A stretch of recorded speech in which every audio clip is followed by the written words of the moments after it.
JD 26 here, just do the tips and repairs. And yeah, we're here now because of the airwick. The airwick is working. It's warm to the touch, but the GFI. So I want to show you that. Let's take this out, and you have two buttons here. One is a reset. Push the bottom, then to reset it, to get power, push the top.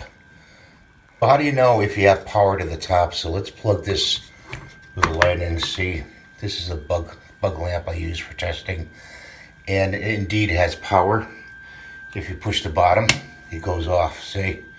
So push the top back on, it goes on. Just little things like this to help you do things a little bit faster to test the GFI. Just get a little light like this, or even a night light will do it to test your GFI.